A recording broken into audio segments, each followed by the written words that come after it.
아멘. 네, 주였어요. 오늘 밤도 또 이렇게 모임을 통해서 주의 말씀을 나눌 수 있는 이런 귀한 자리를 배설해 주신 거 감사드립니다. 이 시간에 나누고자 하는 말씀을 통해서 진리의 지식이 더해질 뿐 아니라 이런 말씀이 우리의 실제적인 삶의 체험을 통해서 주관적으로 내 생명이 되어지도록 주님 역사해 줄 것을 부탁하고, 오늘 집회도 또 주님이 친히 주장해 주실 것 부탁하며, 오늘 집회 중에 주님 은혜가 넘치도록 역사되기를 주의 이름으로 기도합니다. 아멘. 어제 나누던 말씀 이어서 나누겠습니다. 오늘은 이제 말씀 나가는 말씀을 위해서 조금 자료에는 해놓지 않았는데 출애굽기에서 몇 장을 읽고 시작하겠습니다. 어제는 출애굽기 24장을 읽었었는데 그것은 이제 두 번째 말씀을 받아가지고 왔을 때 이게 출애굽기 24장이죠. 근데 첫 번째 말씀을 받으러 올라갔을 때는 출애굽기 19장 이야기인데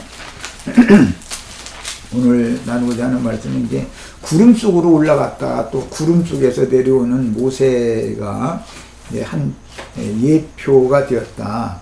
그래서 이제 신약성경에 주님께서 구름 속으로 올라가셨다가 구름 타고 또 오신다고 이렇게 예언을 하신 말씀인데, 이게 인용이기 때문에 신약성경은 어떤 말씀이 나오면 그게 다 구약성경 어디에서 인용하는 말들이기 때문에 그 배경을 먼저 알아야 되니까 구약성경을 반드시 찾아서 같이 이렇게 짝을 맞춰서 읽어볼 필요가 있습니다.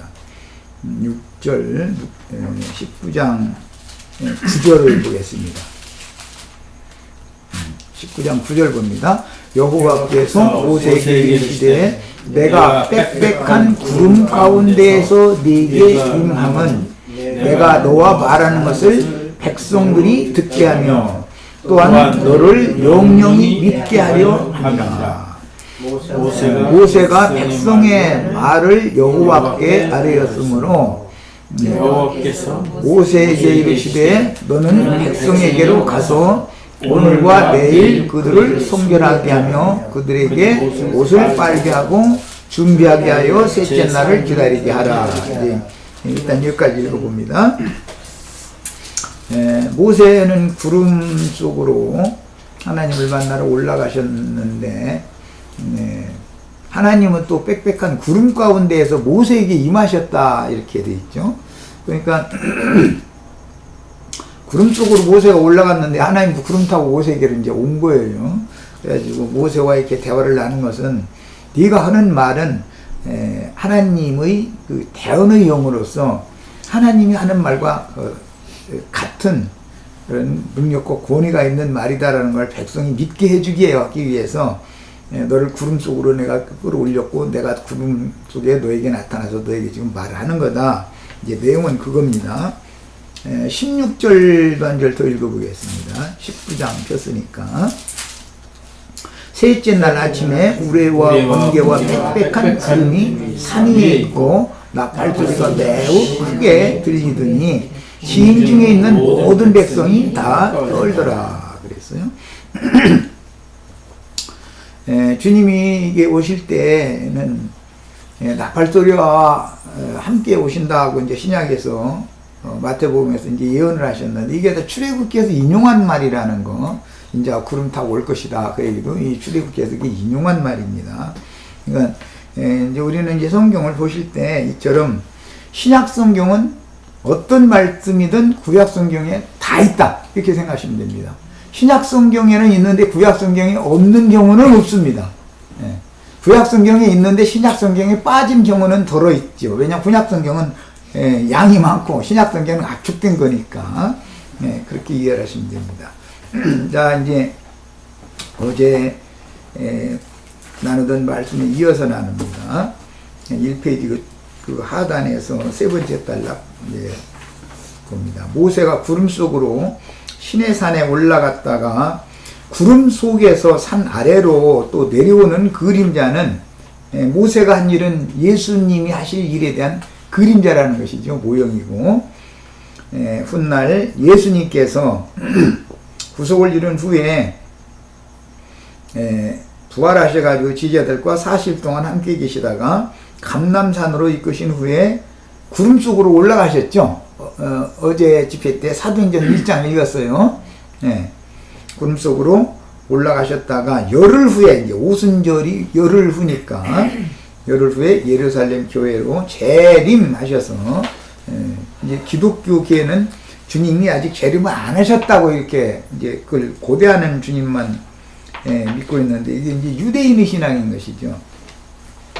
예수님이 이 세상에 이미 오셨을 때에 주님이 오신 거잖아요. 구약 성경에 예언된 모든 말씀이 예수님 오셨으면 응한 거잖아요. 자기 백성, 자기 땅에게 지금 오신 건데 그 백성들은 자기들이 고대하던 메시아를 몰라본 거잖아요. 이미 와 계시지만 언젠간 올 거라고만 계속 믿는 거예요.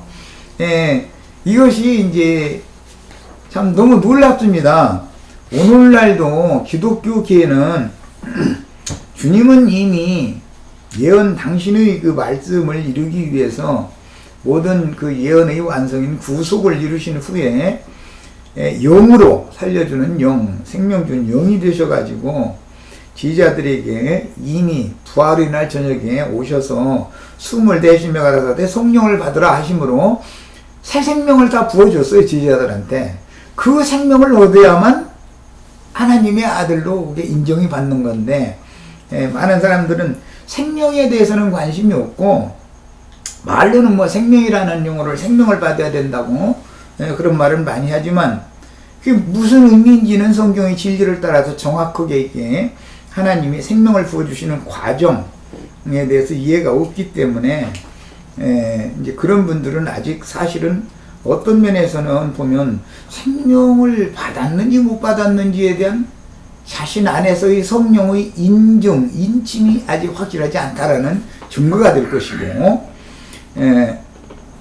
이제 흔히 말하는 이제 소위 세속교회에서 이제 구원파라고 하는 사람들은 거듭남에 대해서 죄사함 받는 거, 그 다음에 거듭남 이거에 대해서 강조를 많이 하지만 그들에게 가서 얘기를 들어보면은 거듭난다는 것은 새 생명으로 다시 태어난다라는 것을 말하는 거기 때문에 하나님께서 죽은 영혼을 살려주는 것은 하나님의 성령께서 오셔서 사람의 믿는 이들이 그 심령, 영을 살려주는 것을 지금 말하는 건데 이런 명확한 근거가 되는 성경 지식이 너무 없는 거예요.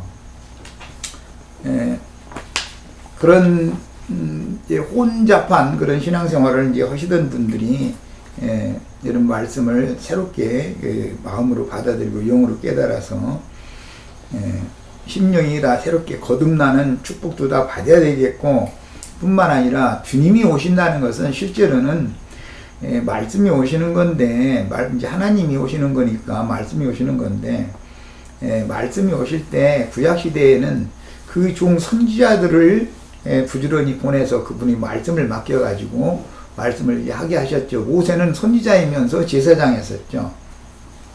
이게 이제 모세는 뭐 명확하게 나와 있지 않지만 이스라엘 백성들을 치리기 다스리는 그런 왕권도 가지고 있는 예수님에 대한 이제 예표의 사람이었어요. 흔히 그걸 이제 삼권이다 그러죠. 왕권, 제사장권, 선지자권이라고 흔히 말하는데 이렇게 모세는 시내산에 올라가서 광야의 시내산에 올라가서 하나님 앞에서 하나님 말씀을 받아가지고 산 아래로 내려와서 모세가 구름 속으로 올라갔다 구름 아래로 내려온 거죠, 사실은. 그런데 이게 하나님의 이제 대리자 역할로 그렇게 한 가지고 그걸 메시아라고 그러죠. 하나님은 말씀이기 때문에 허공에 또 다니는 수는 없고 말씀을 맡은 하나님의 종을 통해서 하나님이 사람을 통해서 일을 하셔야 되는데 이제 모세가 여기서 지금 쓰임 받는 말씀을 어제 오늘 읽은 거예요. 영이 되신 이제 주님께서 이 일을 이루신 거는 인자로 오셨던 예수님이 구속을 이루신 다음에 영이 되신 주님께서 먼저 제자들에게 오셔서 숨을 새 호흡을 이렇게 불어 넣어주심으로 창세기 2장 7절에 있었던 흙 사람에게 그 코에 생기를 불어넣었더니 산혼이 되었다는 말씀이 이제 실현이 되었어요. 예수를 통해서. 그 후로 40일을 제자들과 함께 계시다가 그것은 이제 부활의 세계, 두 세계를 이제 경험을 시키는 것이죠. 하나는 육신의 세계에 제자들이 현재 살고 있고, 주님은 육신의 세계를 벗어나서 그분의 영만 아니라 그분의 인성인 혼도 아버지의 영광에 다 참여한 이제 완전한 구원을 이루는 메시아가 되셨고, 그렇게 인정이 되셨는데, 그 영을 가지고 오셔서 제자들에게 생명의 호흡을 넣어줬어요. 이 호흡을 받으면 구약 성경의 예표로는 관유의 부음을 받았다 그래요. 왕이나 제사장이나 선지자를 세울 때는 관유를 붙는 거거든요. 그래서 이 이야기는 뭐 오늘 다 하기는 어려우니까 좀 해두고, 주님이 다시 오셔서 제자들에게 숨을 내쉬며 가라사대 성령을 받으라 하셨던 것은 관유를 부으셨다. 그래가지고 그 새 호흡을 받으면 왕권, 제사장권, 선지자의 흔히 말하는 기독교계가 말하는 3권이라는 것을 다 받는 거다. 그러니까 제자가 되면은 다 3권을 갖는 거예요. 목사님만 3권을 갖고 있다 이렇게 주장한 건 성경하고는 안 맞는 말이죠. 그 말은 나는 제자고 너희는 제자가 아니다라는 말일 거니까 자기만 3권이 있다. 근데 3권은 그들이 말하는 바는 어디서 받냐면 신학교에서 받는 거거든요. 신학교에서 3권을 주는 게 아니라 산에서 주셨어요. 이렇게 돼 있어요. 산이라는 것은 어제 말씀드린 것처럼 주님과 제자들이 모이는 교회의 모임을 상징하는 거예요. 하나님과 만나는 효소다. 하나님의 집인 교회를 상징적으로 한 말이다 라는 거 어제 말씀 나눴어요. 그러니까 교계에서 무슨 신학을 해야만 상권을 받고 안수받아서 뭐 자기는 특별히 하나님의 종이다. 근데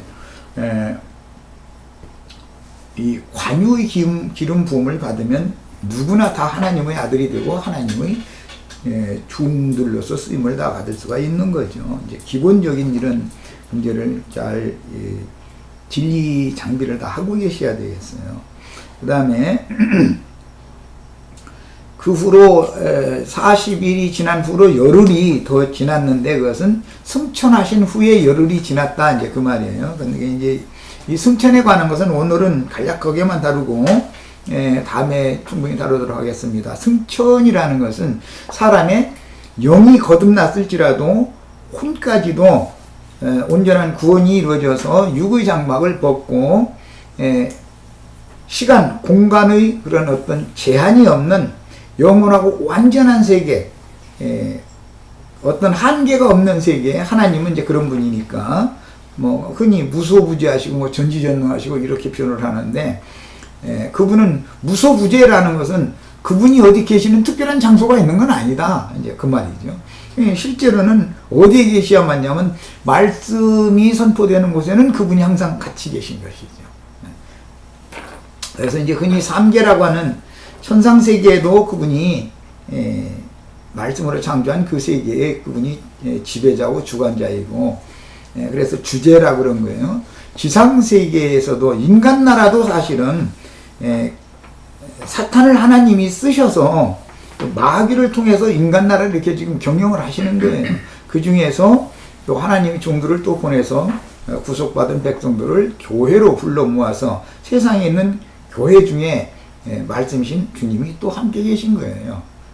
그러니까 이 현상세계에도 주님 함께 계신다. 천상세계에도 함께 계시는데 천상세계에 빛의 천사만 있는 게 아니라 공중권세 잡은 어둠의 영들도 천상세계에 여전히 역사하고 있는 거다. 어느 세계든지 빛과 어둠은 늘 공존한다. 이제 사후의 세계는 지하세계라고 흔히 말하는데 음부라고 그러죠. 그 지하세계에도 빛의 자녀들만 들어가는 영역만 있는 게 아니라 이미 어둠에 잡혔던 자들, 어둠의 자식들도 또 지하세계에 있는 처수가 또 따로 있다. 똑같은 사후세계라도 또 나눠진다.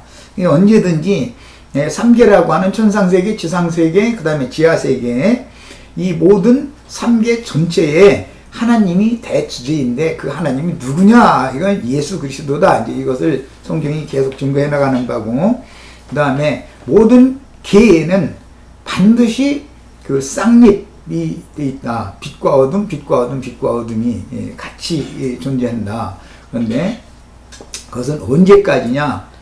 성경이 말하는 그 천년이 차기까지, 그래서 그 천년이 차면 사망과 음부도 음부도 죽은 자들을 다 내주고 음부도 불못으로 다 던져버린다 그랬어요. 그러니까 음부가 언제까지 존재하느냐 하면은 천년이 차기까지만 음부가 존재한다라는 거. 특별한 이런 것은 진리 지식을 다 갖추고 계셔야 되겠어요. 최종적인 그 불모심판이라는 것은 맨 나중에 멸망받을 원수는 사망이기 때문에 사망, 죽음의 권세는 임시 처소가 어디냐면 음부인데 그 음부를 불못에 던져놓으면 더 이상은 이제 사망이 역사할 근거지가 없어지는 거예요. 이런 기본 원리를 아셔야 되겠고, 구약 성경을 믿던 유대인들은 메시아가 오시기를 그렇게 고대를 했는데 자기들이 그렇게 고대하던 메시아가 오셨을 때 자기네들이 생각하던 메시아가 아니었기 때문에 알아보지도 못했고, 또 그들이 말씀을 크게 오해한 말씀을 너무 많이 알고 있었기 때문에 예수님이 오셔서 메시아가 오셔서 하는 말이 이해가 잘 안 됐기 때문에 배척당한 거였었던 것이죠. 메시아께서 오셔서 하시는 말씀이 그들이 알고 있었던 그런 성경의 진리 지식과 일치됐다면 그들이 당연히 영접하게 마련이죠. 그런데 자기네들이 이미 알고 있었던 그 말씀을, 성경을 그들은 너무 크게 오해해서 알고 있었다는 거예요. 오늘날 기독교계 사람들이, 신학자들이 성경 자체를 모르는 건 아닙니다. 문자대로 성경을 다 똑같은 성경 가지고 있으니까. 그런데 그 의미에 있어서 오해하고 있다라는 것이죠. 성경의 흐름에 대해서 이해가 안 됐기 때문에. 이것은 모두 지혜와 총명이시며 명철이신 하나님께서 지혜와 계시의 영을 부어주셔서 깨닫게 해주는 자에게나 이게 알게 되는 문제이기 때문에 이 문제를 위해서 우리는 이제 자꾸 마태복음 앞으로 나가는 말씀이 나오는 것처럼 찾고 두드리고 자꾸 이 진리의 그 올바른 지식, 진리에 대한 그 올바른 판단, 분별을 정확하게 할 수 있도록 지혜와 계시의 영께서 나의 영혼을 꼭 붙잡고 나의 영에 계시, 빛을 비추셔서 성경의 일관된 흐름에 대해서 어디를 읽든지 어떤 구절과 어떻게 껴 맞춰주고 어떻게 연결되어져서 계시록이 어디로 해서 결론이 내어졌는지. 그래서 내가 이제 실제로는 천국이 나의 것이어야 되는 것이기 때문에 어제 말씀 이제 시작했었던 것처럼 천국은 이 생에서 이미 나의 것이 되었지 않은 사람은 죽어서 갑자기 천국을 한다는 건 있을 수 없는 것이다. 이 생에서 내 것이 천국이기 때문에 그것이 나의 영원한 거처가 되어졌고 나의 생명이 되어 있기 때문에 사후세계에 가서도 그 세계로 가는 것이다. 사후세계는 물론 우리 시대에 이제 아직 천년왕국이 끝나기까지 하려면 시간이 많이 남았지만 우리는 그 천년왕국의 음부에서 기다리는 자가 되지 말고 첫째 부활로 일어나서 하늘의 예루살렘에 들어갔다가 주와 함께 오는 세상의 그 오른편 양무리들의 그 장막에 능력과 그 구원의를 받은 영들로서 온전케 된 의인의 영들로서 주님을 모시고 함께 오는, 즉 진리의 말씀, 진리의 영, 진리의 신을 모시고 함께 오는 그런 온전케 된 의인의 영들이 되는 것을 지금 우리가 그런 신앙을 추구하고 있는 거예요. 말이 좀 할 수 없이 양이 많다 보니까 말이 빨라지는데 그래도 잘 이게 체계적으로 자신의 마음속에 이렇게 진리의 기둥을 세우시기 바랍니다. 자, 그 다음에 이번에는 오바댜서 구약성경 1장 17절. 오바댜서는 구약성경 중에 가장 짧은 책이죠. 구약성경의 오바댜서를 찾습니다.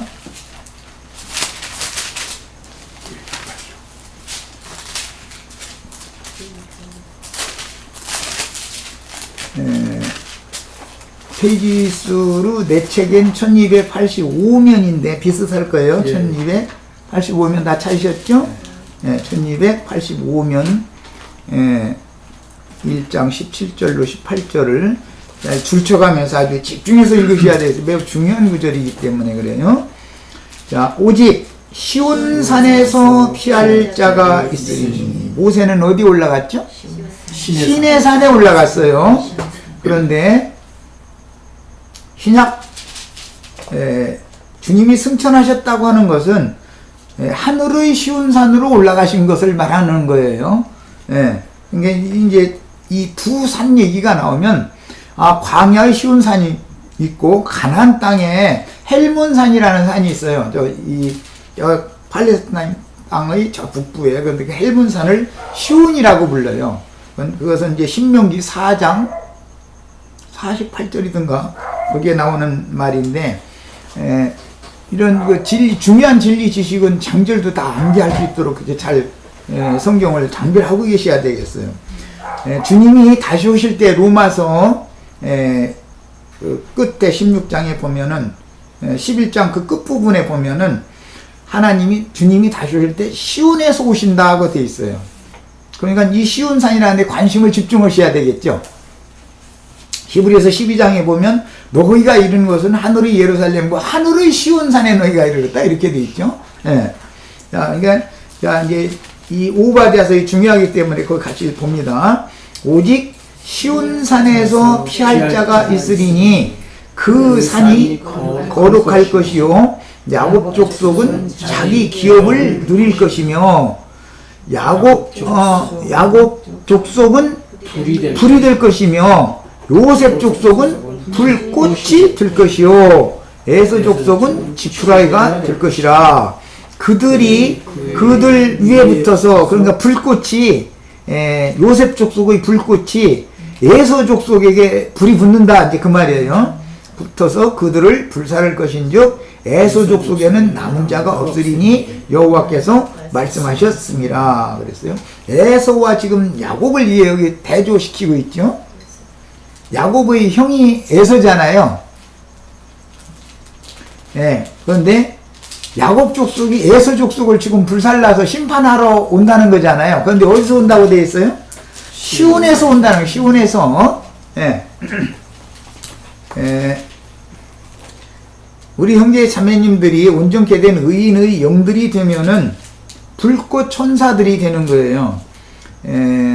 누가복음 20장을 보겠습니다. 그건 이제 부활에 관한 질문 때문에 예수님이 답변하신 내용이죠. 누가복음 20장을 보겠습니다. 34절부터 봅니다. 누가복음 20장 34절부터 예수께서 이르시되 이 세상의 자녀들은 장가도 가고 시집도 가되. 그러니까 이 세상과 저 세상을 지금 나누고 있는 중이에요. 이 세상이라는 말이 뭔 뜻인지 아시죠? 현세를 말하는 거죠. 우리 살아있는. 저 세상 하면 사후세계를 말하는 거죠.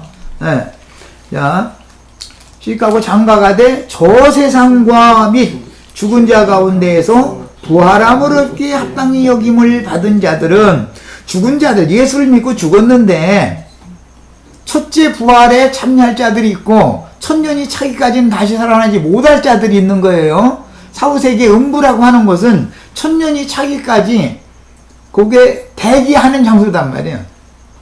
그런데 천년 왕국이 시작이 되면은 첫째 부활로 일어날 자들이 있다는 거예요. 우리는 그걸 추구하는 거예요 지금. 예수님이 오셨을 때, 예수님이 부활하실 때 바위가 터지고 무덤들이 열려서 무덤에서 다 나와가지고 주와 함께 이제 같이 승천한 얘기가 마태복음 27장에 나오죠. 그거는 구약 백성들 중에 자기 세대를 살면서 신앙생활 잘 하다가 죽어서 어디로 가냐면 지하세계로 간단 말이야. 죽음의 세계로, 죽음 너머의 세계로, 저 세상으로 가서 거기에서 아브라함의 품에 있던 자들이 있고, 그 다음에 불꽃 가운데 고민하는, 그러니까 3계 중에 지하세계도 두 군데가 있는 거죠. 아브라함의 품이라는 곳이 있고 불꽃 가운데 고민하는 그런 곳이 있어요. 지상세계에도 세상이 있고 그건 지옥이죠. 생지옥. 세상이라는 건 생지옥이잖아요. 쇠풀무가 역사한다 그랬어요. 그런데 교회는 세상에 있는 빛의 처소단 말이에요.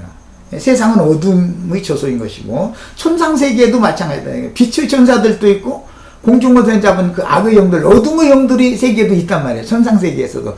그 3개 모두가 다 그 빛의 천사든 어둠의 천사든 간에 사실은 하나님이 다 그분이 필요대로 적절하게 쓰시는 종들이에요. 천사들이에요. 그런데 육신을 입고 이 생에 사는 동안에 온전한 구원을 이루어서 첫째 부활로 일어나게 되면 아까 오바댜서에서 읽은 것처럼 요셉 족속은 불꽃이 된다고 그랬어요. 우리가 이제 신약 백성을 이르는 말이에요. 요셉 족속 그러면은, 야곱 족속 중에서도 유다의 왕권, 유다나 레위나 그 다음에 선지자들은 특별한 지파는 없었지만 대부분 레위지파 사람들이 많이 나왔죠.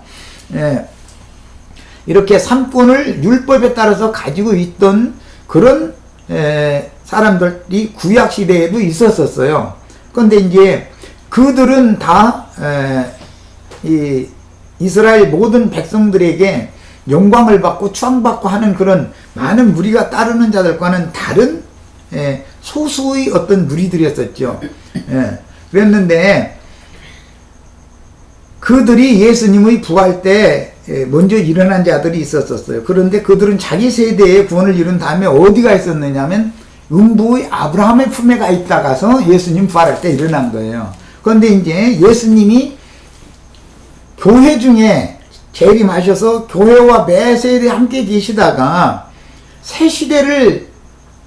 한 시대를 종결하고 새 시대를 연결을 하기 위해서는 반드시 오늘 마태복음 5장에서부터 우리가 나누고자 하는 이 회개하라 천국이 가까이 왔느니라 라는 말씀이 한 시대가 종결되고 새 시대가 지금 오니까 너희는 새 시대를 맞을 준비를 해라 그 말이란 말이에요. 지금 우리도 지금 이 시대에 와 있다 이런 말이에요. 언제든지 한 시대가 종결되고 새 시대로 가려면 천국이 가까이 왔다고 하는 이제 마태복음 25장 용어로는 신랑이로다 맞으러 나오라 라고 하는 이런 그 증거가 선포되기 마련이다라는 거예요. 그 선포를 누가 했느냐면은 예수 신랑을 영접하러 오라는 선포를 요한이 했죠. 회개하라 천국이 가까웠느니라. 그 말은 마태복음서의 그 25장의 표현대로 하자면 파수꾼이 망을 보고 있다가 신랑으로다 맞으러 나오라 다 등을 들고 나와라라고 이렇게 소리를 질렀단 말이에요. 그게 뭐냐, 이것은 새 시대가 지금 새 시대를 전환하는 시기의 끝지점이고 너희는 이제 새 시대를 영접을 해야 돼. 새 시대로 들어가야 되니까 그 신랑을 너희가 영접을 해라 그 말이란 말이에요. 이게 우리도 지금 그 시대에 살고 있다. 그러니까 우리들도 동일하게 예수님 신랑을 소개했던 요한과 같은 그런 나팔 부는 일을 우리도 해야 된다 이런 말이에요. 파수꾼으로서. 주님은 진리와 생명의 성령이기 때문에 그 성령이 오셔서 모든 말씀을 다 해석해주고 풀어줘야만 사람들이 믿어지는 거단 말이에요. 깨달아져야 믿는 거니까. 이 믿음을 주는 말씀을 전파를 하는데 매 세대마다 동일한 방식으로 구원을 이루신 다음에 하나님이 작정하신 아버지의 장중에 있는 그 뜻을 이루는 이방의 충만한 수가 몇 명인지 우리는 알 수 없지만 하나님은 그 때를 지금 준비를 미리부터 다 이걸 계획을 대고 했기 때문에 예수님이 사도들을 파송하신 이후에 지금은 이방의 충만이 우리 시대에서 다 찰 수도 있고, 한두 세대를 더 넘어갈 수도 물론 있을 것이고, 이걸 확정을 누가 할 수는 없지만은, 그래도, 하나님은 어떤 시대에 따라서 어떤 세대들에게 전파하게 하시는 말씀의 내용이 달라진다는 걸 알아야 된단 말이에요. 늘 똑같은 말을 하는 건 아니다. 농사라는 것도 벼씨를 뿌릴 때도 있고, 이양할 때도 있고, 비료주고 기를 때도 있고, 결실기도 있고, 베고 추수하고 탈곡해서 디리는 때도 있고, 농사라는 하는 일이 다 똑같이 농사지만 하는 시기에 따라서 다 달리하는 것인데, 이제 어떤 더 나아가는 말씀, 마무리하는 말씀, 종결하는 말씀 이런 걸 증거하면은 사람들이 좀 이상한 눈으로 이렇게 바라보려고 그러고, 지금까지 듣던 말하고는 다르다. 저 사람 무언가 말이야. 혹시 우리 영혼들을 잘못된 길로 지금 인도하는 악한 자가 보낸 사자가 아니냐고 의심받을 소지가 상당히 많을 수밖에 없는 거죠. 그동안에 늘 가르쳐왔던 말씀과 너무 다르니까, 내용이. 얘기가 좀 딴 데까지 나갔는데, 누가복음 20장 더 읽겠습니다. 저 세상과 및 죽은 자 가운데서 부활함을 얻게 합당히 여김을 받은 자들, 이들이 마태복음 27장에서 예수님 부활할 때 같이 부활했죠. 그들이랑 우리는 지금 교회 시대를 종결하고 이방인의 때 끝에 또 또 생명이 어떤 사람은 생명의 부활로 먼저 일어난다 그랬으니까 계시록 20장에 첫째 부활로 일어난 자를 복이 있다 그랬죠. 우리는 그 복, 마태복음 5장 지금 복 얘기하다가 그 복을 연결하느라고 내가 이런저런 얘기하는 거예요. 가장 중요한 것은 천국이 누구의 것이 되는 것이 복이니까 첫째 부활로 일어나서 나타날 천국을 나의 것으로 취하는 것이 가장 큰 복이다 그런 말이에요. 마태복음 5장에서는 이제 계시록까지 연결 지금 해놓은 거예요. 의미는 흐름은 충분히 이해하셨죠? 네, 첫째 부활에 다 같이 일어날 수 있는 그런 복이 있으시기를 바라요. 그러려면 우리는 막 혹시 음부의 낙원에 내가 잠시 쉬다가 부활 때가 되어져서 첫째 부활에 참여할 그런 가능이 많지만 또 우리 후세대 누군가는 살아서 그 날을 맞을 자들이 있단 말이에요. 그러니까 그 살아서 그 날을 맞을 자들에게 누군가는 가서 나팔을 불어야 되잖아요. 아까 출애굽기 19장에 그 나팔 소리와 함께 하나님이 구름 속에서 강림하였다는 거잖아요. 그 말씀을 예수님이 내가 다시 올 때는 구름을 타고 오겠다고 했지만 또 다른 말씀에서는 나팔 소리와 함께 온다라고도 하셨죠. 마태복음 24장 이렇게 두 말씀이 나오잖아요. 구름 타고 온다고도 되지만 마태복음 26장에 구름 타고 온다고 또 했고 나팔 소리와 함께 온다 그랬어요. 그러면 나팔 부는 사람이 있어야 될 거 아니에요. 무슨 소리를 내는 사람이 있어야 될 거 아니에요. 그래서 이제 우리 차자매님, 김영재님, 오자매님 나팔 잘 부는 나팔수들이 되시기를 바라요. 신랑이로다 맞으러 나오라 그러는 거예요. 그게 무슨 말이냐? 회개하라 천국이 가까이 왔느니라 말이야. 지금 너희가 기다리고 있던 메시아의 왕국이 가까이 온다. 그 말은 왕국이 천국의 메시아이신 예수님이 천국의 왕이 지금 신랑이 가까이 오고 있다. 너희 졸거나 자고 계속 이러고 지금 신앙생활이라 그런 식으로 느슨하게 이렇게 하지 말고 정신 바짝 차리고 말이에요. 지금 나와라 그런단 말이에요. 지금 신랑을 영접한다는 것은 예수님의 말씀을 영접하는 것이 이제 신랑을 영접하는 거니까. 그래서 천국의 혼인이라는 건 늘 주와 합하여 한 영이 되는 걸 말하는 거예요. 영적인 연합을 하는 걸 말하는 거예요. 그건 세상에서 이제 다 어른들이시니까 뭐 그게 뭔 말인지 아시겠죠? 인간 나라에 그럼 초상을 알아야 영의 세계도 주님이 나의 신랑이라는 말은 무슨 뜻이구나. 성령이 나의 신랑이 되는 것인데 그리스도의 말씀이 나의 내 영혼의 신랑이 된다 그런 말이란 말이에요. 주님이 온다는 말은 실제로는 그리스도의 말씀이 오는 것이죠. 육신으로 예수님이 오시는 걸 말하는 게 아니에요. 독생자가 오셨던 것은 구속을 이루러 오신 것이죠. 구속이 이미 이루어졌기 때문에 예수님이 또 와서 또 죽으러 올 필요는 없는 거죠. 이미 이루어진 구속은 그게 완전한 구속이기 때문에 구속받은 성도들은 다만 기다리는 것이 뭐냐면 신랑을 맞을 준비를 하는 것이 중요한 거예요. 근데 이제 신랑을 만들 준비를 한다는 것은 뭐 마태복음 25장 뒤에 보면은 열 처녀들이 등에 불이 꺼져가는 사람도 있었고 밝게 빛나는 사람도 있었는데 등이 있고 그릇이 있더라는 거예요. 그릇에 여분의 기름이 있는 사람들은 5처녀였었고 또 등에 지금 까무락까무락 등잔 불이 꺼져가고 있는 중인데 그릇에는 이 빈 그릇인 거예요. 그릇이 기름이 없는 거예요. 그러니까 당신들 것 좀 너희 것 좀 나눠서 같이 쓰자는 거.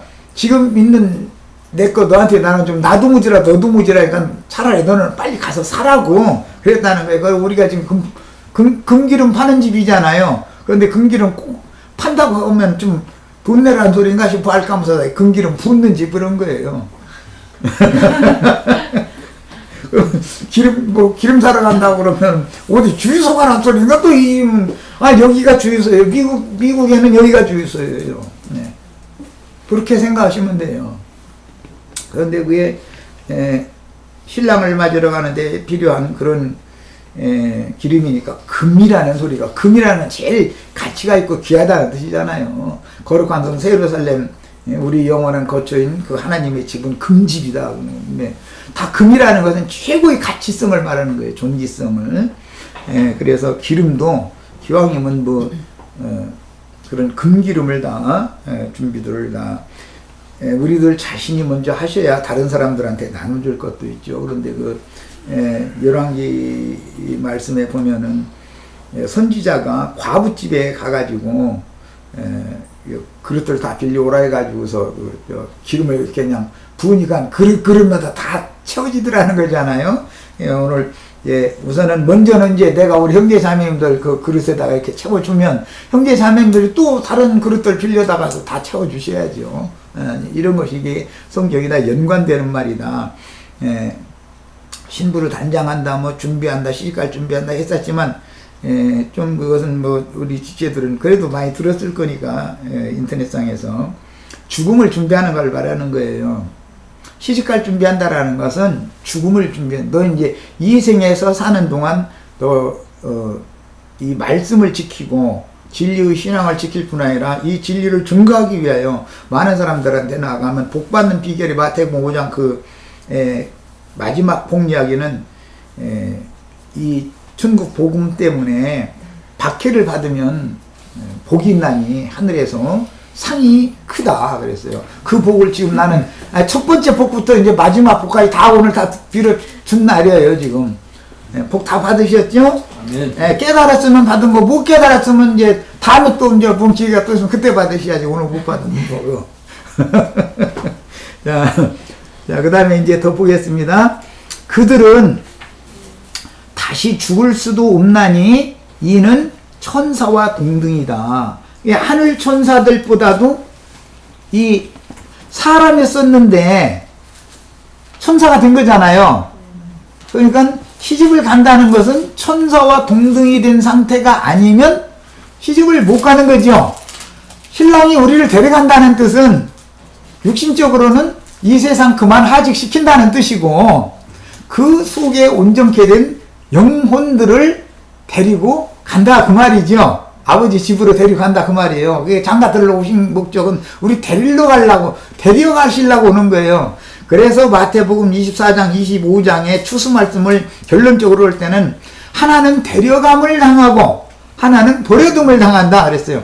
버려둠을 당했다는 말은 악하고 더러운 이 짐승들이 역사하는 세상에 남겨둔다라는 말이고 세상 표현으로 좀 너는 고난을 조금 더 겪어봐야 되겠다. 덜 익었다 그 말이야. 덜 익었다. 가을볕이 굉장히 따끈따끈하죠. 여름보다도 여름은 수분이 껴있어서 가을볕처럼 뜨겁지는 않죠. 그런데 가을철이 되면은 수분이 없어지면서 날은 맑은데 햇볕이 바짝 뜨면 모든 곡물이 그냥 바짝바짝 익어버리죠. 그리고 농부는 다 알기 때문에 논에 물을 결실기에는 물을 딱 빼버리죠. 그러니까 세상에 이제 좋은 직업을 가지고 뭐 또 이런 얘기하면 또 아이고 나영자님 만나면 그것이 문제야. 또 이 소리 내 들어가지고 좋은 직업 가졌던 분이 밥그릇이 죽그릇으로 되면 감사하시고 죽그릇도 빈깡통 남으면 이거 큰 문제잖아 이거. 그럴 수도 있는 거예요. 쪽쪽 이제 물을 막 말려서 뽑아내야 되니까 그렇지 않으면 이게 익질 않으니까 강제로 익히는 때 버려둠을 당하시는 일이 없기를 바래요.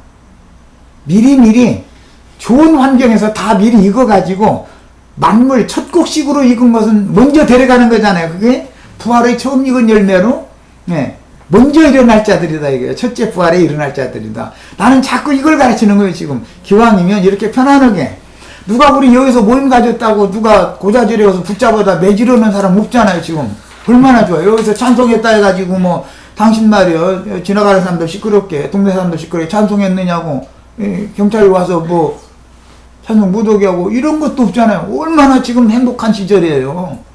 그런데 만약에 아무것도 못하게 하는 때가 온다면 어떻게 할 거냐 이거예요. 그래도 그 이 신앙 지킬 수 있겠냐 이거예요.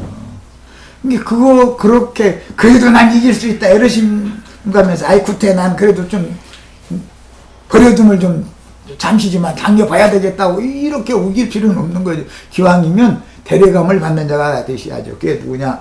부활하게 합당히 여김을 받은 자다 그랬어요.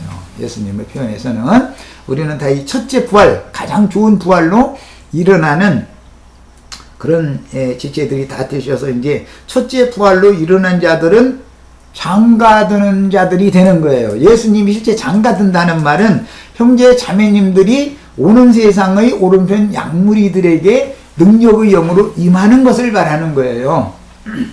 그러니까 이제 이사야 이제 이것은 이제 내일이나 모레 정도에 이제 그 나오니까 이제 그 말씀을 나눌 거예요. 예루살렘의 아들들은 시온의 딸들에게 장가를 드는 거예요. 이것은 하늘이 땅과 결혼하는 거다. 이사야서에 보면 이렇게 되고, 뷸라와 헵시바라는 그 예언이 거기 나와요. 하늘과 땅이 결혼한다 그랬고, 청년이 처녀와 결혼한다 그랬고, 예루살렘 그 비유를 쭉 들어놓고 나서는 예루살렘의 아들들이 시온의 딸들에게 장가드는 것이다. 이렇게 설명해요. 이것이 메시아의 혼인이란 말이에요. 천국 혼인이란 말이에요. 예. 거기에 우리들은 신랑이 다 되는 거예요. 이제 자매님도 오자매님도 신랑 될 수 있는 거예요. 난 왜 자매인데 어떻게 신랑이 되느냐고. 이제 그때는 첫째 부활로 일어나면 다 아들로만 일어나니까 걱정할 것 없어. 예. 그래서 나는 이제 기도를 이제 할 때, 하느님 아버지 사랑하는 이 딸에게 부활 주시옵소서. 딸소리 좀 하지 말라고. 난 그래요. 예. 차자매님 꼭 이 아들에게 복을 주시옵소서. 이렇게 기도하시는 거예요, 앞으로는. 네. 예, 그러셔야 돼요. 사람이 말이라는 거, 믿음을 신하는 거잖아, 그게. 예. 말대로 되는 거예요. 믿음대로 되는 거예요. 예. 우리 수잔자매님 사랑하는 이 딸에게 막 이렇게 절대 하시면 돼. 딱 혼자 하시려면 저 혼자 굴속에 들어가서 나 듣는 데는 하시면 안 돼. 계시록 21장에 보면 이기는 자들 신랑의 자격이 갖춰진 자들은 그들은 나의 아들들이 되리라 그래요. 내 딸들이 된다는 말은 없어요. 아들들이 시온산에 올라간 14만 4천이라고 하는 시온의 딸들에게 장가를 드는 거예요. 예. 이 성경의 진리는 바꿀 수 없어요. 이것은 성경이 그 말씀대로 하는 거기 때문에. 그래서 시온에서 주님이 오시는 거예요. 그런데 시온에 먼저 하늘의 시온산에 올라간 자들, 그들에게 장가를 들으려면 그들 끌어올려야 되는 것이고, 미리 올라간 자들이 기다려야 되는 거 아니에요. 맞아주는 거잖아요. 이제 이런 이치를 꼭 아셔야 되겠어요. 이것은 이제 그 부분은 그때 가서 또 세밀하게 하겠습니다. 자, 그래서 이것은 이제 부활의 아들이요 하나님의 아들이라. 여기도 이 누가복음에도 아마 그게 그들은 다시 죽을 수도 없나니 이는 천사와 동등이요 부활의 자녀라고 그랬구나. 자녀요 하나님의 자녀임이라 그랬는데, 우리는 그 여소리는 빼고 그냥 자만 염두 두시면 돼요. 아이 시온산에 올라간 14만 4천만 돼도 다행이지. 그런 소리 하면 안 돼요. 14만 4천만 돼도 다행이지 했는데 못 되면 어떻게 할 거예요 그러면. 큰 문제잖아요. 14만 4천에게 장가드는 예루살렘의 아들들이 되는 신앙을 주고 오면 최하로 못해도 14만 4천은 되겠지. 자, 이제 이 자료 말씀으로 다시 참 히브리서 한 절 읽고서 자료 말씀으로 오겠습니다. 히브리서 이 자료에 그걸 조상이 지금 안 해놔가지고 그냥 대충 하고 넘어가려고만 먹었더니 기왕 하는 거니까 정확하게 하는 게 좋겠다 싶어서 하는 거예요. 1장 7절 읽어보겠습니다. 히브리서 1장 7절. 또 천사들에 관하여는 그는 그의 천사들을 바람으로 그의 사역자들을 불꽃으로 삼으시느니라. 아까 오바댜서에서는 요셉 족속이 불꽃이 된다고 그랬죠.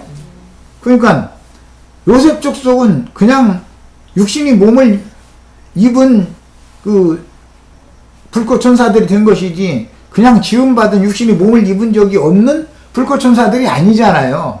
그러니까 성경에 이제 말을 할 때, 천사와 동등이 된다고 한 것은 지음받은 천사는 사람을 거치지 않은 천사들이지만, 우리는 사람을 거쳐서도 천사와 동등이 됐으니까 훨씬 하나님의 나라에서는 권위가 이 천사들보다 더 높단 말이에요. 그래서 너희가 천사들을 판단하게 된다. 고린도서에 보면 그랬고, 그렇게 하나님이 하게 해주신다 그랬어요. 그러니까 그만큼 하나님의 생각은 지음받은 천사들에게 예창조를 맡겨서 그 다스리고 하나님을 섬기도록 그 영으로 인도해주고, 그런 또 말씀을, 빛의 말씀을 어떤 하나님 종들에게 전달해주고 하는 그런 일을 하는 천사들보다도 더 오는 세상에 우리 형제 자매님들은 천사와 동등이 되어진 사람 천사들이 훨씬 더 오는 세상의 오른편 양무리들에게 역사될 때는 그냥 지음받은 천사들보다도 훨씬 더 능력과 권위가 더 있는 것이란 말이에요. 이런 이치에 대해서 이해가 꼭 있으셔야 되겠어요. 그러니까 우리들이 천사와 동등이 된다라는 말은 이런 지음받은 천사들처럼 불꽃 천사가 된다는 말이란 말이에요. 불꽃. 요셉 족속이 다 되셔야 되겠어요. 구약 성경에는 유다 족속이 왕권을 가졌었지만 예언에는 요셉 족속이 왕권이잖아요. 그래서 역대기 족보 책에 보면은 유다가 실상으로는 그 왕권을 가지고 있었었지만 그냥 성경 책에 실제적으로 상속권을 가진 것은 요셉이다. 그러니까 요셉의 명의로 받아야 되는 거다. 이렇게 돼 있는 거예요. 우리는 그래서 요셉 족속인 거예요. 이런 이치도 잘 아셔야 되겠어요. 자, 이제 성경 구절을 몇 군데 이제 연결해갖고 자료로 들어갑니다. 자, 지금까지 한 말은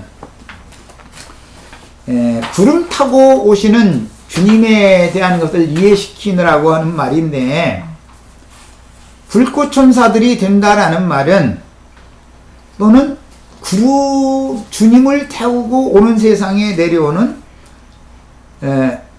불꽃 천사들이라는 거예요. 구름 속에서 번개 불빛이 번쩍번쩍 하는 것은 표상이죠.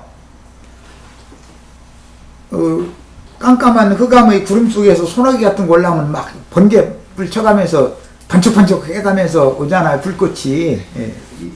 그런 것은 형상화시킨 말이에요. 그게 하나님의 말씀을 맡은 사자들이 이 어둠의 세상에 임하시는 그런 그 광경을 표상적으로 이렇게 설명을 하는 내용들인 거예요.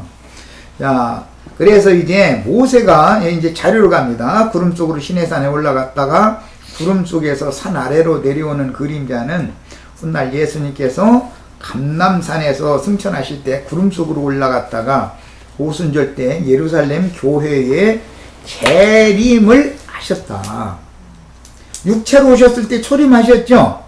그땐 인자 예수죠? 재림하셨을 때는 맏아들로 오신 거예요.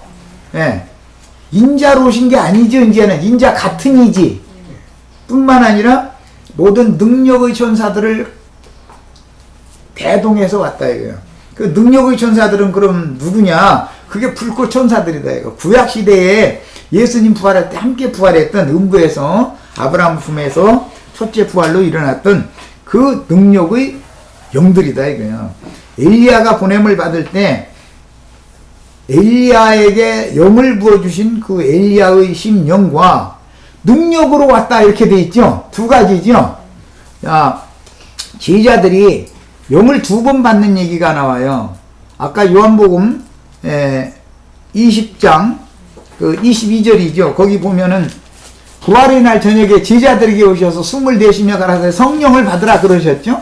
그것은 새 생명을 부어줬다 그 말이야. 생명을 얻는 것을 말하는 거예요. 요한복음 20장 같이 펴니다. 요한복음 20장 22절 부활의 날 저녁에 유대인들이 두려워서 문 닫고 있을 때 제자들이 주님이 찾아오셨죠. 이것은 영으로 오신 주님이에요. 지금 이제 인자 예수님은 이미 죽고 장사됐다가 부활된 상태를 지금 말한 거니까 이 말씀을 하시고 그들을 향하사 22절 숨을 내쉬며 이르시되 성령을 받으라 이랬어요. 여기에 나오는 이 말이 창세기 2장 7절에 이미 나왔죠.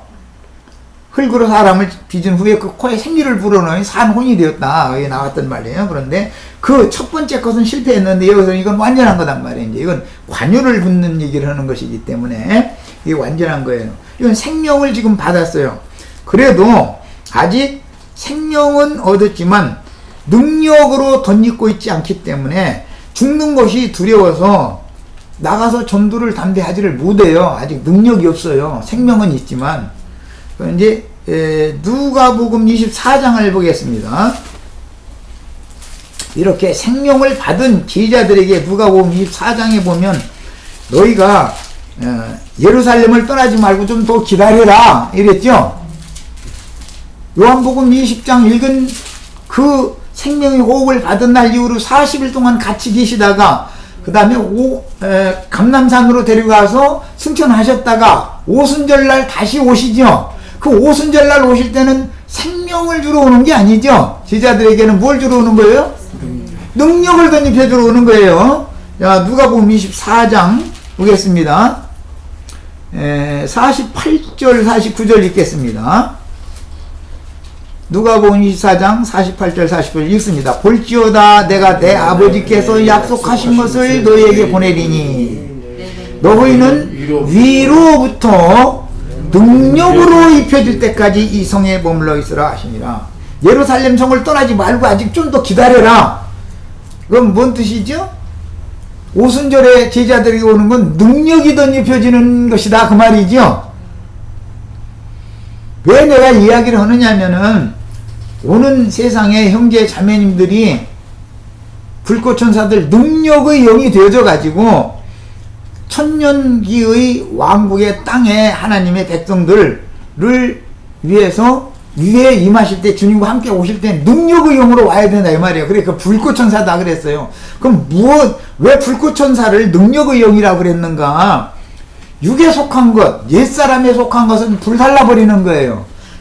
불이 태워지면 당연히 빛이 바래지게 돼 있어요. 그래서 새 사람의 심령 속에는 영에는 빛을 비춰주는 것이고 육에 속한 것은 태워버리는 거예요. 한 면에서는 심판의 영이지만 한 면에서는 구원의 영이 되는 거단 말이에요. 이해하셨죠? 이게 능력의 영인 거예요. 옛사람은 죽이고 죽었던 자를 새로 살려놓는 거, 그 빛의 아들이 되게 만드는 거, 이게 능력. 이보다 더 큰 능력은 없어요. 죽은 자를 살리는 능력보다 더 큰 능력이 있어요? 없어요? 제 아무리 능력을 행한다고 해도 죽은 자 살려놓는 것보다는 더 큰 능력은 없잖아요. 그래서 불꽃천사들을 능력의 천사라 그런 거예요. 자, 이제 데살로니가 후서 1장을 한번 더 읽어보겠습니다. 우리 형제 자매님들이 오른손에다가 불대접 하나씩 다 들고 오시는 거예요. 그래가지고 얘들 이쪽에 쓰레기 내가 뭐하는 거기 좀 가서 불 질러라 그러면 네 하고 가서 이렇게 불 질르면 되는 거예요. 뭐 우리가 그러면 막 불 질러러 오느냐고. 예, 쓰레기만 남은 곳에는 불 태우러 오는 거예요. 오바댜서에서는 에서족속을 불살른다고 그랬죠. 에서족속이라는 건 육신으로 믿는 자들이잖아요. 육체는 다 불살려버리는 거란 말이에요. 육에 속한 신자들은. 그것이 큰 성 바벨론 큰 음력교회가 여자를 벌고 벗겨가지고 불사른다고 그랬잖아요. 어떻게 세상 교회를 불사르겠어요? 누구를 통해서 불사르겠어요? 우리 차자매님, 오자매님이 꼭 이 일에 참여를 하셔야 되겠어요? 네. 불은 어디서 나가요? 입에서 나가죠? 계시록 11장에 보면 증인들 입에서 불이 나갔다는 거잖아요. 그래가지고 다 살렸다 했잖아요. 증인들 입에서 막 불이 나가더랬잖아요. 우리 형제 자매님들 입에서 막 불을 뿜어내셔요. 해가지고서 사람 만나면, 예, 불 뿜어내가지고 옛사람 육에 속한 것은 싹 태워버리고 영으로 거듭나서 하나님의 아들이 되도록 죽은 자 살려놓는 능력을 행하는 거예요. 쓰레기 다 청소해버리고 새것되게 만드는 거, 새 창조의 일에 동역자가 되는 거예요. 이해하셨죠? 예, 오자매님 잘할 것 같아 보니까. 어제 보니 차자매님도 말 잘하고 아주 말 잘하는 은사들이 있더만. 예, 입에서 막 불을 내뿜어야 돼. 인정사정 봐주면 전도 안 돼요, 지금은요. 마지막 때는 불 내뿜어야 돼. 할 수 없어요. 좋게 하면 들을 것 같으죠? 좋게 하면 한두 끝도 없이 늘어져 버리기 때문에 따로 올라오를 안 해요. 될 사람 되고 안 될 사람 말고. 이것은 한 시대를 종교라는 나팔을 부는 건데, 그래서 이제 이것은 은혜의 복음이다, 뭐 생명의 복음이다 이렇게 하지 않고 영원한 복음이다 그래요. 근데 이것은 어쩔 수 없어요. 이 생과 저 생 사이를 완전히 딱 갈라놓는 얘기를 하는 거예요. 끝내야 되거든요, 이제는. 그래도 말이에요, 우리 손자 대학교 졸업하는 데까지만 이렇게 늘어지면은 그 사람 그거 다 봐주면 어느 천년에 하나님이 이루어지겠어요. 그때는 그때 그렇게 해서 종교를 딱 해야 되는 일인 건데 안 되는 거예요. 그래서 그렇다 해가지고 사람 감정 상하게 하라는 말이 아니고 또 불토해내라 하겠다 해가지고 그냥 싸우시고 다니시지랑 말고, 불을 토해내도 지혜롭게 사람의 영혼을 구원하는 불을 토해내셔야지. 그게 지혜지 뭐. 데살로니가 후서 1장 보겠습니다.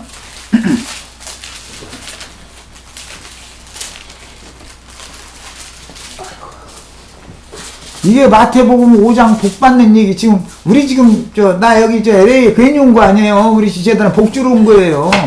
이 복이 계시록까지 연결하는 거예요. 그 복 받아야 돼. 예. 기독교계에서 뭐 복이 무슨 소리인지 알긴 하고 지금 설교하는 줄 알아요? 사람들이 생각을 세상에 막 늘어지게 만들잖아요. 세상 붙들고 늘어지게 만들잖아요. 세상 막 붙들고 늘어지려고 하면 그 손목을 잘라버려야 되거든. 그거 놓으라고 말이요. 그거 안 놓으면 당신은 당신 천국에 들어간다고 했었지만, 지금 현재는 세상에 붙들려가지고 당신 스스로 가서 수갑 채우고 이러고도 마귀하고 여기 결탁돼가지고 이러고 있으니만, 그럼 손목을 자르겠다고 내가 그럼 조금 아플 테니 좀 참으라고서 막 쳐버려야 돼. 사정없이. 이렇게 하셔야 돼. 할 수 없어요. 워낙 급하니까 신랑이로다 맞으러 나오라 그런 말인데, 그게 그냥 천천히 나와도 돼. 이런 말이 아닐 거 아니야. 지금 얼마나 기다리고 기다리던 신랑이 지금 드디어 온다. 막 너 급히 화급하게 나와라. 그 말인 건데, 이게. 시대가 바꿔지는 중이다. 그 말이잖아요, 지금.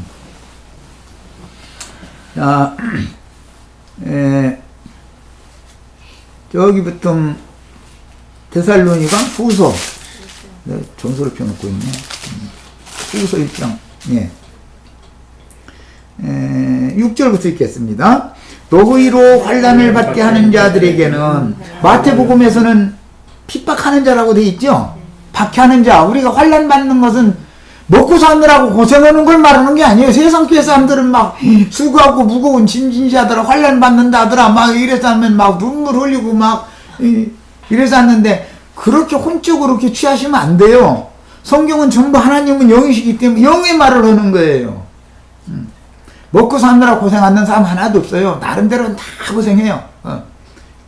한국의 이경철 시간이 이건희 씨, 그렇게 돈이 몇십조로 있어도 그 사람 우리보다 고생 더해요. 사실은 그 사람 잠도 못 자고, 그놈 뭐 어마어마한 그 여러 기업을 다 그 경영을 하려면 그게 잠이 오겠어요? 우리 같으면 허락해도 가도 못해. 그거 감당이 되나? 이 세상 사가지고서는 그 고생을 백날에서 모아놓고 쌓아놔도 어차피 주님 말씀에, 이 어리석은 자야, 내가 오늘 밤에 네 영혼을 취하리니 네가 쌓는 것이 네 것이 되겠느냐. 그래서 그 어리석은 자 소리를 주님 앞에 들 필요는 없는 거죠. 그냥 하루하루 먹고 살게 해주시면 감사하고, 있는 직업이고 감사하고, 오대 목숨을 받지 않으면 전도를 위해서 환난 핍박받는 거예요. 전도를 위해서. 저 2단 나와. 그럼 2단 소리 들으면, 내가 지금 상 하나 받을 거, 거리 하나 만들었다, 이렇게 생각하시면 틀림없어요, 그거는요. 자, 환난을 받는 너희에게는 우리와 함께 안식으로 갚으시는 것이, 사실은 영원한 안식에 들어가는 것이죠. 시집 간다는 건 아버지 집에 들어간다, 하나님한테 간다, 그 말은 안식에 들어가는 거예요. 이게 나의 안식에 들어올 자가, 여호수아가 준 안식 외에도 남아있지만, 그러나 너희가 그 안식에 들어오지 못할 자가 있을까봐 내가 두려워한다. 이 히브리서 보면 그렇게 돼 있어요. 근데 또 이걸 가지고 막 안식일 지켜야 된다고 이렇게 나가는 사람들 만나면, 아유, 정말 참. 우리는 안식에 들어가는 건 뭐냐? 세상에서 주님과 주님의 나라를 위해서 죽음도 불사해가면서 전도를 위해서 일생을 투자하는 거예요. 그렇게 하면 박해를 받게 돼 있는데, 이 생을 떠나서 주의 품에 가서나 안식에 들어가는 거예요. 주님이 안식이니까. 이 안식에 들어가는 걸 다 죽으셔야 되겠어요. 환난을 받는 너희에게는 우리와 함께 안식으로 갖는 거예요. 여기와 우리와 함께는 사도들은 이 안식을 기다리고 있다는 거잖아요. 지금 목숨 바쳐도 이 일을 하는 게 사도들이 그거거든요. 그러니까 우리도 이런 이상을 꼭 따라서 하셔야 되겠어요. 안식으로 갚으시는 것이 하나님의 공의시니, 공의 시대가 온다, 공의 시대가 온다. 하나님은 의롭게 뭐든지 정확하게 판단한다. 하나님은 주 예수께서 자기의 능력의 천사들과 함께 하늘로부터 불꽃 가운데 나타나신다. 지금 불꽃 쭉 얘기했죠. 요셉 족속이 불꽃이 되는 거예요. 요셉 족속이 시온에서 내려가지고 에서산에 있는 에서 족속 불사르러 오는 거예요. 에서 족속은 에서산에 있잖아요. 오바다에서 보면 에서산을 불사른다 이렇게 돼 있잖아요. 시온산 사람들이, 시온산에 불꽃 천사들이 내려와서 에서산에 있는 사람들 싹 불사르는 거예요. 그 얘기, 두 산 싸움 하는 거예요. 지금 알고 보면 이제. 오늘 이제 이 말씀 다음에 축복의 산과 저주의 산 얘기를 이제 연결할 거예요. 예. 시온산과 에서산이라는 의미가 뭔가를 이제 정확하게 오늘 아셔야 되겠어요. 자, 그래서 우리 형제 자매님들은 부활에 합당한 그런 하나님의 아들, 부활의 아들들이 되셔가지고 불꽃 천사리 되어져가지고 불꽃 가운데에서 주님이 능력의 천사들을 통해서 나타난다는 거잖아요. 교회 시대에는 주님이 임하시는 거죠. 주의 나라에 임하옵시며 주님이 임하신다, 강림하신다, 다 이렇게 돼 있잖아요.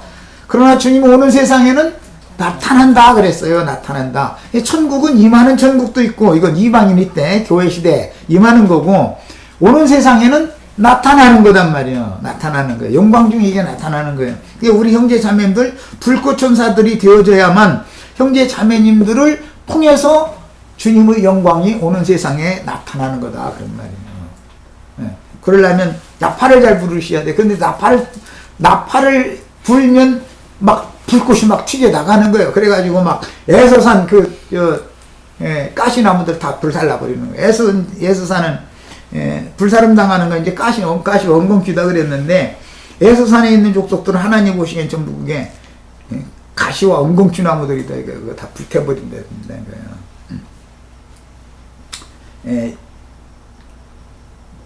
다음에 할 얘기인데 미리 잠깐 언급을 좀 할 것이 있는데, 이제 흔히 젖과 꿀이 흐르는 가나안 땅에 이제 들어가는 얘기, 그 이제 구원사의 마지막 세 번째 단계, 이제 영의권에 들어가는 단계를 이렇게 표현을 하는데, 그 가나안 족속이라는 사람들은 함의 아들 가나안의 후손들이에요. 그게 그렇죠? 노아에게 저주받은 족속들이죠.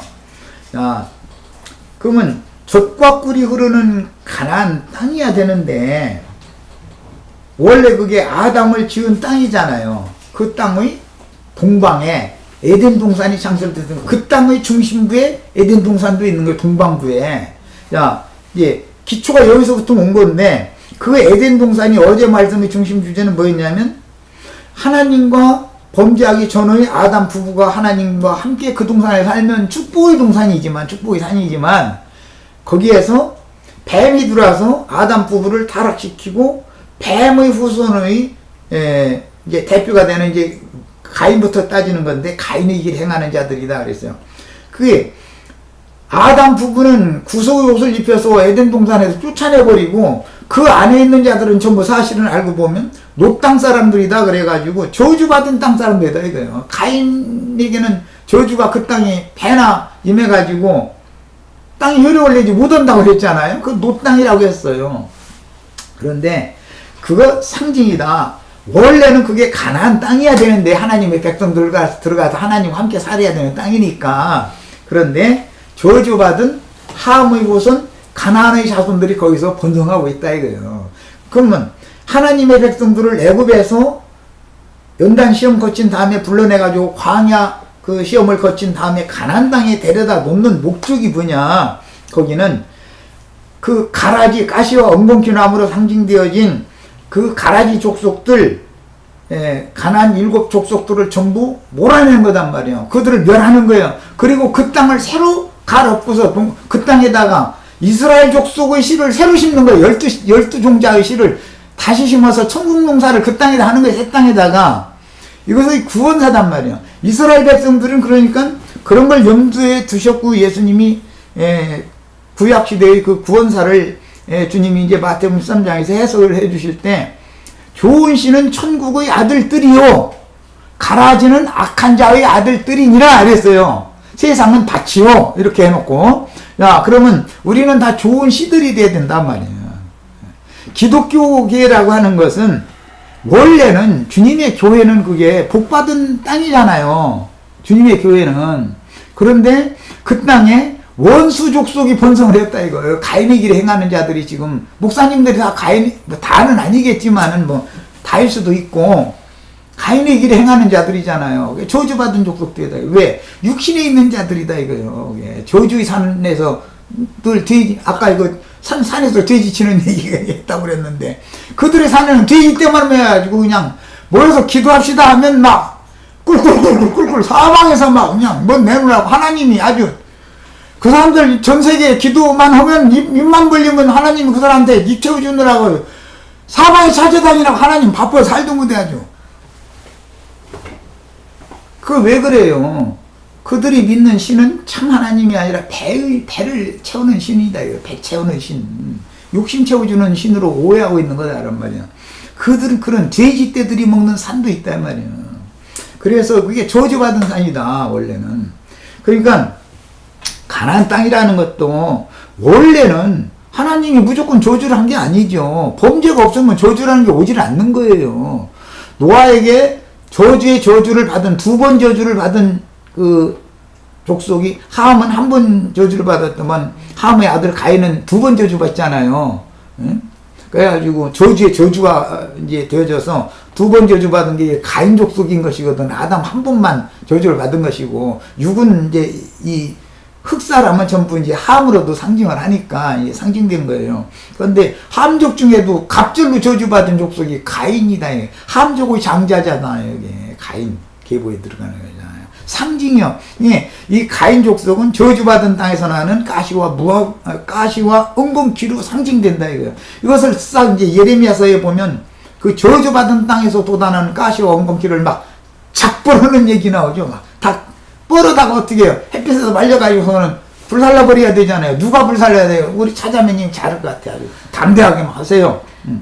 그 다 작벌에다가 그냥 바짝 말려가지고는 불쳐질러 버리는 거예요.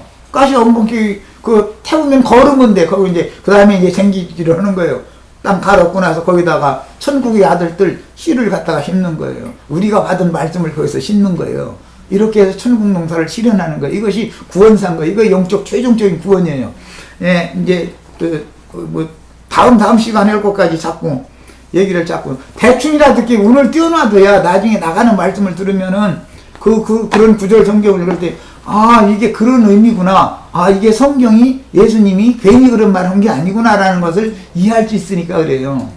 최초의 천국의 신은 예수님이지만 예수님이 12 제자에게 그 말씀을 맡겼기 때문에 천국의 아들들, 천국의 서기관된 천국의 제자들, 천국의 아들들이 좋은 씨라는 거예요. 그런데 악한 자 마귀도 가라지, 사탄도 사자들 보내, 사탄이 사자들 또 보냄을 받죠. 가라지 뿌리는 자들이 또 있다 이거예요. 이게 두 사이에서는 싸움을 안 할 수가 없는 거죠. 이런 성경의 구원사에 대한 이해를 꼭 하시기를 바라요. 또 시간이, 일단 잠깐 한 5분 쉬겠습니다.